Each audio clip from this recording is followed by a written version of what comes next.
கர்த்தருடைய பரிசுநாமத்துக்கு ஸ்தோத்திரமும் மகிமையும் உண்டாவதாக. கர்த்தர் தந்தருளின அந்த புதிய நாளுக்காய் கூட அவரை நன்றி செலுத்த கடமைப்பட்டு வரணும்.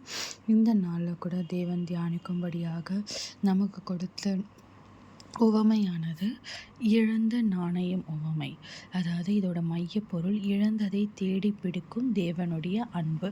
இதை பற்றி லூக்கா 15ஆம் அதிகாரம் 8-10 வசனங்கள் வரை குறிப்பிடப்பட்டுள்ளது. இந்த உவமை பார்த்தோன்னா பாவிகள் மீது தேவன் வைத்திருக்கும் பேரன்பையும் அவர் மனம் திரும்புதலுக்கு அவர்கள் பரலோகத்தில் உண்டாகும் மகிழ்ச்சியையும் விளக்குகிறது. இந்த உவமை பார்த்தோன்னா என்ன சொல்கிறாருன்னா, ஒரு ஸ்திரீயானவள் தன்னுடைய உள்ள ஒரு நாணயம் தொலைந்து போனால் கூட அந்த விளக்கை பற்ற வைத்து தேடி பிடித்து அதை கண்டுபிடிக்கும் வரை அந்த ஸ்திரீயானவள் விடுவதில்லை. அப்படி கண்டுபிடித்த அந்த வெள்ளி காசை அவர்கள் நண்பரோடு உறவினர்களோடு எல்லாருக்கும் சொல்லி மகிழ்வதை ஒரு மகிழ்வாள் என்று ஒரு உவமையை குறிப்பிடப்படுகிறது. அதாவது ஒரு வெள்ளி காசு தொலைந்து போனால் கூட அதை விடாமல் அது விளக்கு வைத்து எரித்தாவது சுற்றி முற்றி தேடி அதை கண்டுபிடிக்கும் வரை விடுவதில்லை. அப்படி கண்டுபிடித்த பிறகும் தன்னுடைய உறவுகள் நண்பர்கள் எல்லாரையும் கூப்பிட்டு அந்த நாணயத்தை காமித்து மகிழ்வடையவும் செய்வார்களாம். ஸோ இதன் மூலமாக தேவன் சொல்ல வருவது, ஒரு பாவியானாலுமே தேவன் ஒரு மனம் திரும்புதலுக்காக காத்திருப்பாராம். அப்படியாக காத்திருக்கும் பொழுது அவர்கள் ஒரு நாள் மனம் திரும்புதல் அடையும் பொழுது தேவ தூதர்களும் வானமண்டலம் உள்ள எல்லாருமே அவ்வளோ ஒரு மன மகிழ்ச்சி அடைவார்களாம். இந்த உவமையின் பின்னணி மற்றும் சூழல் பார்த்தோன்னா, பரிசேயர்களும் வேதபாரகமும் இயேசு பாவிகளுடன் நெருங்கி பழகுவதை அவர்களோடு சேர்ந்து உண்பதையும் கண்டு முறுமுறுத்தனரா. அதனால் அவர்களுக்கு பதில் அளிக்கும் விதமாக இயேசு இந்த 3 இழப்பு தொடர்பான உவமைகளை சொல்லுகிறார். அதாவது காணாமல் போன ஆடு, இழந்த நாணயம், காணாமல் போன மகன், இது எல்லா உவமையும் அவர்களுக்காக சொல்லப்பட்டது தான். இந்த இழந்த நாணயம் உவமையின் விளக்கம் பார்த்தோன்னா, இந்த உவமையில் ஒரு பெண்ணிடம் ஒரு 10 வெள்ளி நாணயங்கள் இருக்கிறதாம். அதாவது அதில் ஒன்றை அவள் இழந்து விடுகிறாள். ஆனால் அதை விடாமல் அந்த விளக்கை ஏற்றி அந்த ஒன்றை கண்டுபிடித்து தீர்ந்த பின்பு அவள் நிம்மதி அடைகிறாள் மற்றும் உள்ள எல்லாரிடத்திலும் சொல்லி மகிழ்கிறாள். விளக்கை ஏற்றி, அதாவது அக்கால வீடுகள் ஜன்னல்கள் என்று இருட்டாக இருந்ததால் தேடுவதற்கு ஒளி தேவைப்படுகிறது. இது இறைவனின் வசனம் நாம் இருளை நீக்கி வெளிச்சம் கொடுக்கும் என்று உவமை விளக்கம் கொடுக்கிறது. வீட்டை பெருக்கி, அதாவது அந்த நாணயத்தை கண்டடி அவள் வீட்டை அந்த விளக்க வைத்து பெருக்குவாங்களாம் மொத்தமாக. அப்படி ஒவ்வொரு மூலயமாக கவனமாக சுத்தம் செய்கிறாள். அதாவது நம்ம இருதயம் அப்படியாக சுத்தம் செய்யப்பட வேண்டும். ஒருத்தருடைய இருதயமும் எல்லா நூக்கன் காரணரும் தேவனுடைய வசனத்தின் ஒளி வந்த பிறகு அது சுத்தம் செய்யப்பட வேண்டும். ஜாக்கிரதையாக தேடுதல், அதாவது தொலைந்து போனது கிடைக்கும் வரை ஓயாமல் தேடுகிறாள் என்று பார்க்க முடிகிறது. ஆவிக்குரிய பாடங்கள் பார்த்தோன்னா, மனித ஆத்மாவின் மதிப்பு, அதாவது ஒரு நாணயம் என்பது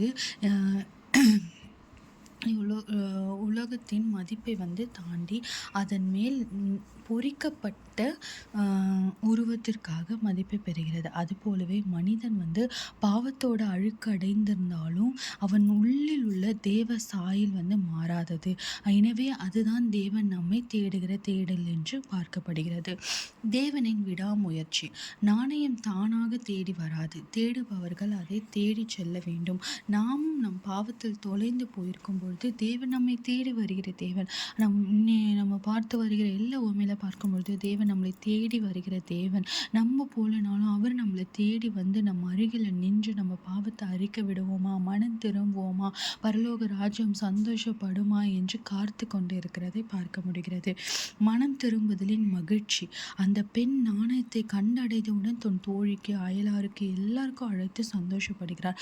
அதே போலதான் நம்ம மனம் திரும்புகிற ஒரு நிமிஷமும் பாவியின் நிமித்தம் அந்த பாவத்தின் நிமித்தம் மனம் திரும்பும்போது தேவ தூதர்களுக்கு முன்பாக மிகுந்த மகிழ்ச்சி உண்டாகும் என்று இயேசு கூறுகிறாராம். இன்றைய வாழ்விற்கு பயன்பாடு பார்த்தோன்னா, இந்த ஊமையை 2 முக்கிய செய்திகள் தருகிறது. அதாவது தேவன் நம்மை நேசிக்கிறார். நாம் எவ்வளவு தூரம் விட்டு விலகி சென்றாலும், எவ்வளவு பாவத்துல மூழ்கி இருந்தாலும், தேவன் நம்மளை நேசிக்கிற தேவனா இருக்கிறார். நம்மளை தேடி வருகிற தேவனா இருக்கிறார். அவர் நேசத்தின் நிமித்தம் தான் நம்மை தேடி வருகிறார். நம்மளை தேடி நம்ம மீட்டுக்கொள்ள காத்திருக்கிறார். அவர்கிட்ட அந்த 100 வெள்ளிக்காசுகள 99 வெள்ளிக்காசுகள் நல்லதாய் நாணயங்கள் இருந்தும், அந்த ஒன்று தானே போய்விட்டது, போனா போட்டும் அப்படின்னு விடுற தேவன் இல்ல. அந்த ஒண்ணு காணுனாலும், அந்த எப்படி அந்த ஒரு ஆடு காணுனாலும், அதே போல தான் இன்னைக்கும் சாரி 100 இல்ல 10 வெள்ளிக்காசு. அந்த வெள்ளிக்காசு 100 ஆடுகள்ல 1 ஆடு தொலைஞ்சு போனாலும் வந்தார். அவர்கிட்ட 99 ஆடுகள் இருந்தாலும் அவர் வந்தார். அதே போல இன்னைக்கு பார்க்குற அந்த 10 காசுகளிலும் 9 காசுகள் அவரிடத்துல இருந்தும் அந்த ஒரு காசு இல்லைனானே எப்படி அந்த ஸ்திரீயானவள் தேடுகிறாரோ, அதே போல அவரிடத்துல 100 ஆத்துமாக்கள் இருந்தாலும் தொலைந்த அந்த ஒரு ஆத்துமாவுக்காக அவர் தேடி வருகிற தேவன். ஏனால் அவர் ஒவ்வொருவரையும் நேசிக்கிற தேவன். நீ பாவம் செய்கிறவன், நீ பாவம் செய்யாதவன், நான் உன்னை நேசிக்கிறேன், உன்னை நேசிக்கல அப்படின்னு பாகுபனை காட்டுறவர் கிடையாது தேவன். நம்ம பாவிகளா இருந்தாலுமே தேவன் நம்மளை நேசிக்கிறவராய் இருக்கிறார். நம்ம பாவத்தில் இருந்து மனம் திரும்பி விடுவோமா என்று ஒவ்வொரு நாளும் நம் அருகில் உட்கார்ந்து காத்து கொண்டே இருக்கிறார் என்பதை நாம் நினைவில் வைத்து கொள்ள வேண்டும். ஏனால் அவருக்கு வெறுக்க தெரியாது. அவர் நம்மளை விட்டு தூரம் போக தெரியாது. அவருக்கு நம்ம கையை விடவே தெரியாது. எல்லாத்தையும் சகித்து கொண்டார். அவர் நமக்காக பாடுகளை சகித்து கொண்டார். எதற்காக? நம்ம நித்தியமாய் வாழ வேண்டும் என்பதற்காக. ஸோ இன்றைய நாளில் கூட தேவன் நம்மளுக்கு உணர்த்துவது பார்த்தோன்னா, அந்த நான் உன்னை நேசிக்கிறேன் என்று உணர்த்துகிறார். மற்றொன்று பிறரை தேடுதல். அதாவது தொலைந்து போன ஆத்துமாக்களை தேடி கண்டுபிடிக்கும் பொறுப்பு விசுவாசிகளுக்கும் உண்டு.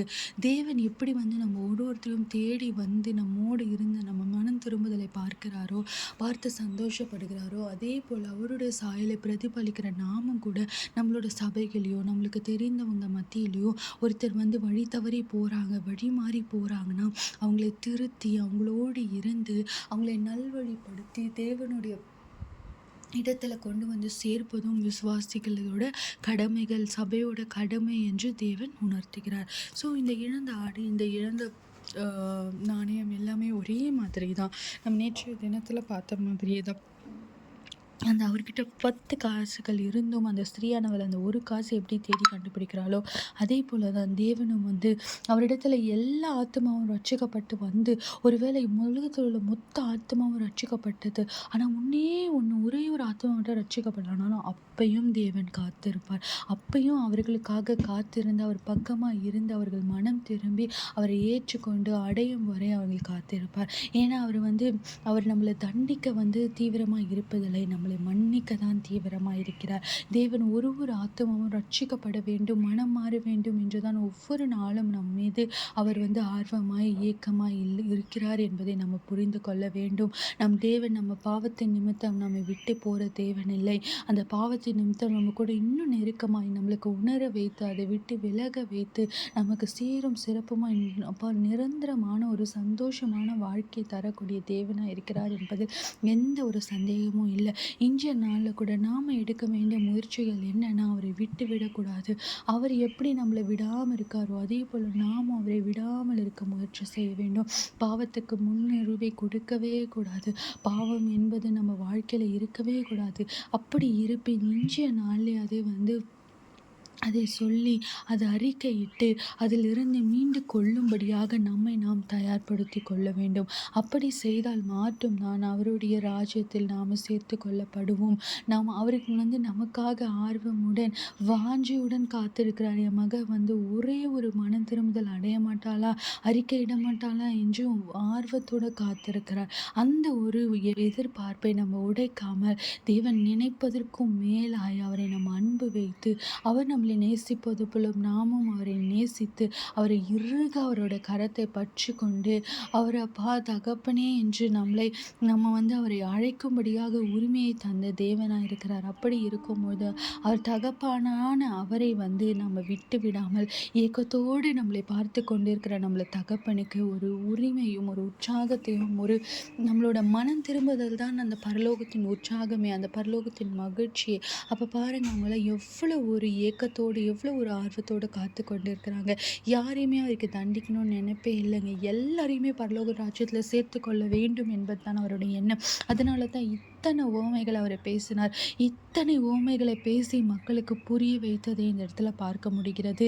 அவர் தினம் தண்டிக்கும் தேவன், நீ வந்தாவா வரலனா போ என்று அவர் நினைக்கிற தேவனாக இருந்தால் இவ்வளவு மெனக்கட்டிருக்க தேவையில்லை. ஆனால் அப்படி இல்லாமல் தேவன் எளிய முறையில் அவர்களுக்கு புரிய வைக்கும் வகையில் அவர்கள் பாவனையிலே உவமைகளை பேசியதை பல உவமைகளை பேசி இன்றைக்கும் 2000 ஆண்டுகள் கடந்தும் இன்றைக்கும் அந்த உவமைகள் பேசப்படுவது நம்ம பார்க்கப்படுகிறோம். அதன் மூலம் அப்போ இருந்த மக்களுக்கு மாத்திரம் இல்லை, இப்போ உள்ள சூழ்நிலைக்கு ஏற்பவும் தேவன் நம்மளோடு பேசுகிறார் என்பது உணர்த்தப்படுகிறது. அப்படியாய் அவர் பேசுவது நம்ம அவருடைய வருகைக்கும் அவருடைய பரிசுத்த நாமத்திற்கும் அவருடைய பரலோக ராஜ்யத்துக்கு சேர்த்து கொள்ளும்படும்படியாய் நம்மளை நாம் ஆயத்தப்படுத்தி கொள்ள வேண்டும் என்பதில் நித்தியமாக இருக்கணும். அப்படி இருக்கும்போது நம்மளுடைய நித்திய வாழ்க்கையை யாராலையும் ஒன்று செய்ய முடியாது என்பதில் நாம் உறுதியாய் பற்றி கொள்ள வேண்டும். ஸோ இன்று நாளில் கூட நம்ம தேவனிடத்தில் கேட்கக்கூடிய காரியம் அவரிடத்துல நம்ம கேட்க வேண்டிய ஒரே காரியம் நம்மளோட மனம் திரும்புதல் மட்டும்தான். நம்மளோட பாவங்கள் மன்னிக்கப்பட்டு மனம் திரும்பணும். அப்படி என்று நம்ம கேட்கும் பொழுது தான் தேவன் அதை கண்டு இன்றைக்கு பரலோக ராஜ்யமே நம் நிமித்தம் சந்தோஷப்படணும். நம் நிமித்தம் தேவ தூதர்கள் சந்தோஷப்படும்படியாய் நம்ம மனம் திரும்புதலுக்காக தேவனிடத்தில் பிரார்த்தனை செய்வோம். நேற்றும் இன்றும் மாறாத என் நல்ல தகப்பனே அப்பா, இது ஒரு நல்ல கால வேளையில் கூட அப்பா நீர் எங்களுக்காய் தந்த உமைக்காக நன்றி அப்பா. அப்பா தகப்பனே, இழந்த நாணயம் குறித்து பேசும்படியாய் நீ தந்த கிருபைக்காக நன்றி அப்பா. அப்பா இதோ இந்த காலகட்டத்தில் அப்பா அது மிகவும் முக்கியமான ஒன்றாய் பார்க்கப்படுகிறது ராஜா. தகப்பனே, மனம் திரும்புதல், அந்த மனம் திரும்புதல் மாத்திரமே ராஜா. அப்பா தகப்பனே, அப்பா பிள்ளைகளை ராஜா தகப்பனை தொட்டு தொட்டு தொட்டு அப்பா இயேசு கிறிஸ்து நாமத்தினாலே ஒவ்வொரு இருதயமும் அப்பா மனம் ராஜா. அப்பா மனுஷர்களோட சமாதானத்துக்கு அல்ல, என் தேவனுடைய சமாதானத்துக்கும் அப்பா என் தேவனுடைய சந்தோஷத்துக்கும் மகிழ்ச்சியும் காரணம் நாங்கள் விளங்கும்படியாய் ராஜா. அப்பா மனம் திரும்பும்படியாய் அப்பா உமை கெஞ்சி மன்றாடுகிற மனம் திரும்பட்டும் அப்பா. அப்பா அப்படி திரும்புவதன் மூலமாக தகப்பனே ராஜா, அப்பா தகப்பனே ராஜா, அப்பா உங்களுடைய ராஜ்யத்தில் சேர்த்து கொள்ளும்படியாக எங்களை நாங்கள் பயன்படுத்தி கொள்ள கிருபை செய்யுங்க அப்பா ராஜா. மீதியான நாளைக்கு முழுவதும் கரத்தில் ஒப்படுறேனப்பா. உங்களோட வருகைக்கு எங்களை ஆயத்தப்படுத்தி மனம் திரும்ப அப்பா கிருபை பாராட்டுங்க அப்பா. பரலோக ராஜ்யம் சந்தோஷமாயப்பா எங்களோட பாவங்களை மன்னித்து மனம் திரும்புதலுக்கான காரியத்தை நீர் அப்பா எங்களுக்கு ஆசீர்வதித்த தந்தமைக்காய் நன்றி.